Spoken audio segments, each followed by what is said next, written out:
Kini kita akan menyelesaikan beberapa soal mengenai analisa dimensi. Namun sebelumnya ada beberapa hal yang perlu kita kuasai, yakni mengenai matematika yang diperlukan. Yang pertama adalah tentang operasi pangkat.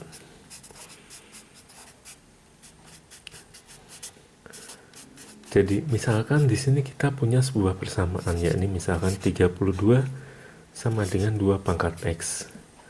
Nah, di sini kita diminta mencari nilai X. Baik, 32 di sini 2 pangkat 5.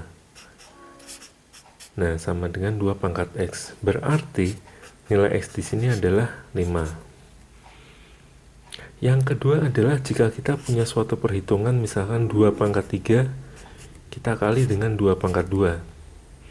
Maka nilainya sama dengan 2 pangkat 3 ditambah 2 atau 2 pangkat 5. Atau dengan kata lain, jika kita punya bilangan A pangkat N dikali A pangkat M, maka nilainya adalah A pangkat N plus M. Namun kebalikannya, apabila A pangkat N kita bagi dengan A pangkat N, A pangkat N kita bagi dengan A pangkat M, maka hasilnya A pangkat N dikurang M. Ada satu lagi, yakni jika kita melakukan suatu pangkat berulang, misalkan 2 pangkat 3 kita pangkatkan dengan 2. Maka di sini nilainya sama dengan 2 pangkat 3 kali 2. Atau dengan kata lain, A pangkat N kita pangkatkan M sama dengan A pangkat N kali M. Nah, hal yang kedua adalah mengenai persamaan dua variabel atau persamaan dua variabel.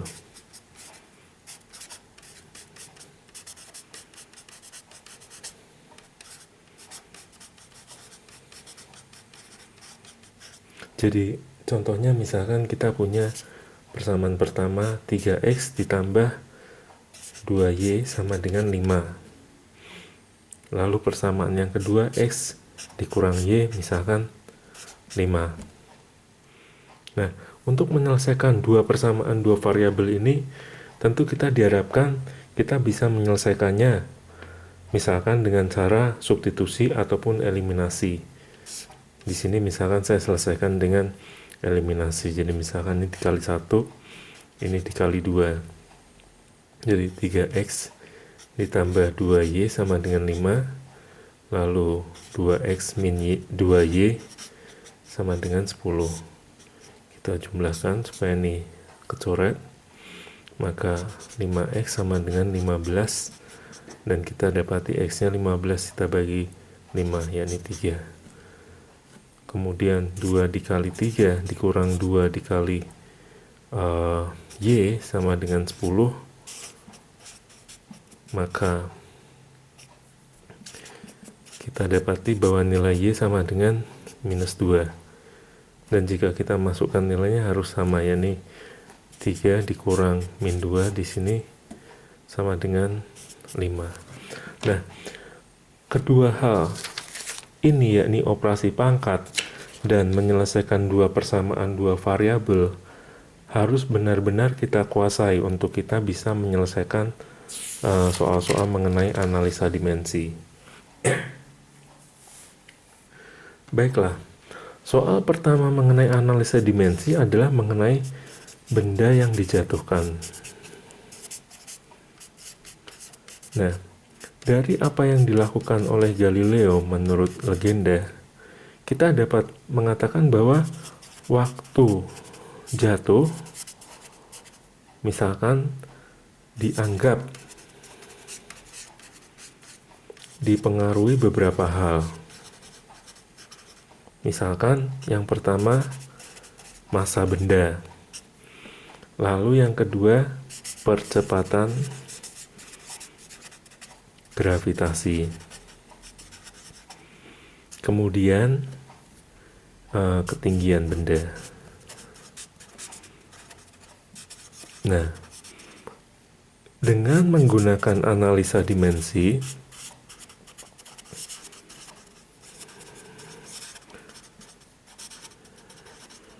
bagaimanakah hubungan antara waktu jatuh dengan hal tersebut tadi, yakni massa, percepatan gravitasi, dan ketinggian benda. Nah, baik. Pertama, kita perlu tuliskan yang disebut dengan bentuk umum, yakni bahwa waktu jatuh atau kita sebut T dipengaruhi yang pertama dengan massa, dengan sebuah pangkat sembarang, tulis aja A, lalu dikali dengan hal yang kedua yaitu percepatan gravitasi dengan pangkat misalkan B, lalu ketinggian H pangkat C. Nah, di sini karena kita tuliskan dipengaruhi atau sebut saja sebanding, maka kita bisa menuliskan dengan suatu hubungan sama dengan, namun menggunakan sebuah konstanta yang tidak berdimensi. Nah, kita bisa tuliskan bahwa waktu jatuh T sama dengan K dikali M pangkat A dikali G pangkat B dikali H pangkat C. Nah, setelah kita menuliskan apa yang dinamakan bentuk umum ini, kita baru akan melakukan analisa dimensi untuk menyelesaikan soal ini.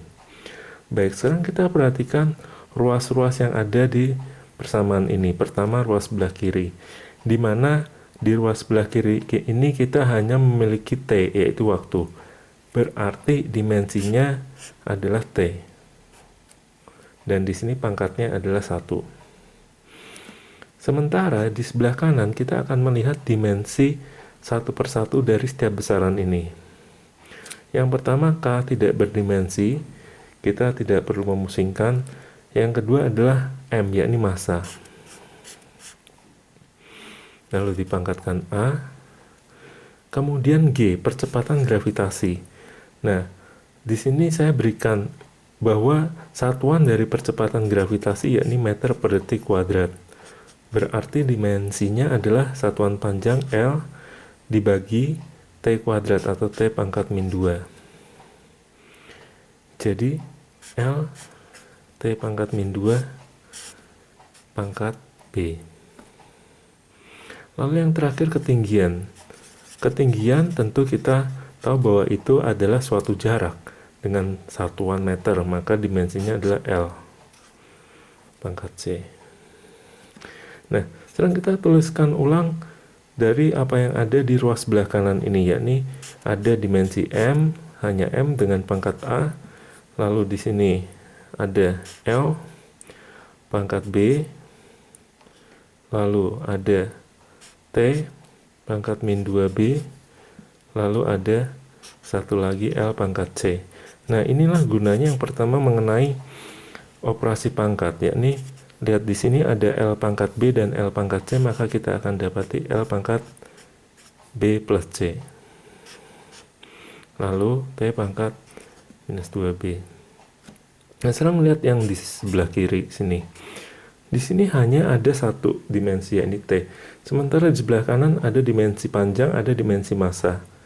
Nah, kita boleh menambahkan di sini supaya tidak mengubah nilainya, yakni dikali 1 dan juga dikali 1.